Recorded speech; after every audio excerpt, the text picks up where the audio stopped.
Hi friends, నేను మీ నాగేశ్వర్య. మీకు ఈరోజు నేను ఎస్ క్రాస్ వెహికల్ని చూపిస్తున్నాను. ఓకే, ఇది మారుతి సుజుకి ఎస్ క్రాస్ అనమాట. వెహికల్ చాలా బాగుంటుంది. పాత వెహికలే కానీ అయినా పర్లేదు, ఇది బాగుంటుంది. Driving comfortable. చూడండి, డిక్కీ చాలా స్పేస్ ఉంటుంది. చాలా పెద్ద పెద్ద లగేజ్ కూడా పెట్టుకోవచ్చు మనము. చూడండి, చాలా స్పేస్ ఎక్కువగా ఉంది.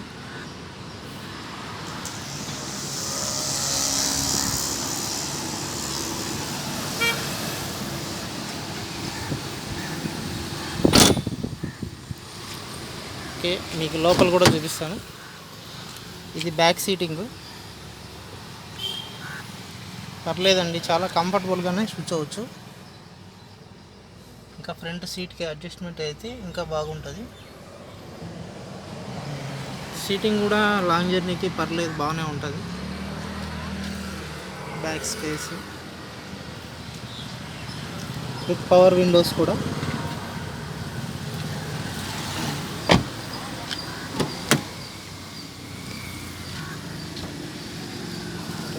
4 power Windows and central locking system. Mirror adjustment కూడా ఉంటుంది. ఓకే, వెహికల్ లోపల చూపిస్తాను. ఇది ఆటోమేటిక్ బటను. ఇది స్టార్ట్ చేసేటప్పుడు మనం క్లచ్ ప్రెస్ చేసి బటన్ ప్రెస్ చేస్తే వెహికల్ ఆటోమేటిక్గా స్టార్ట్ అవుతుంది. ఓకేనా, ఇదైతే ప్రస్తుతానికి సిటీలో యావరేజ్. ఇది మనం హైవేలో వెళ్తే విత్ ఏసీతో ఇంకా కొంచెం మైలేజ్ ఎక్కువే చూపిస్తుంది.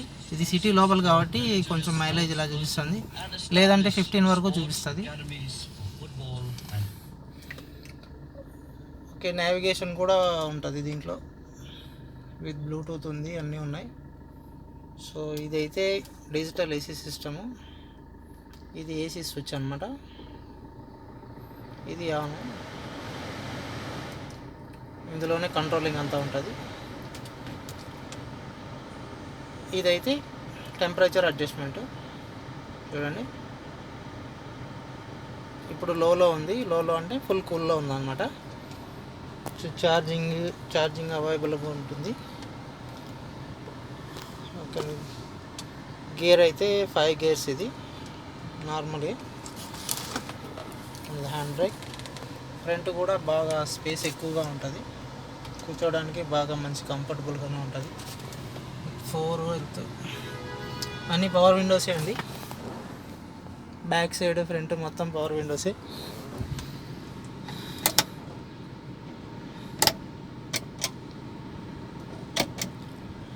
పర్లేదండి, వెహికల్ కూడా బాగానే ఉంటుంది. మారుతి సుజుకిది ఎస్ క్రాస్ అండి. మీరు ఒకసారి ట్రై చేయండి. ఆల్రెడీ చూసుంటారు, చూడని వాళ్ళ కోసం తెలుసుకుంటారని ఈ వీడియో పెడుతున్నాను. Okay friends, thank you. ఈ వీడియో మీకు నచ్చినట్లయితే లైక్ చేయండి, షేర్ చేయండి, సబ్స్క్రైబ్ చేయండి. Thank you.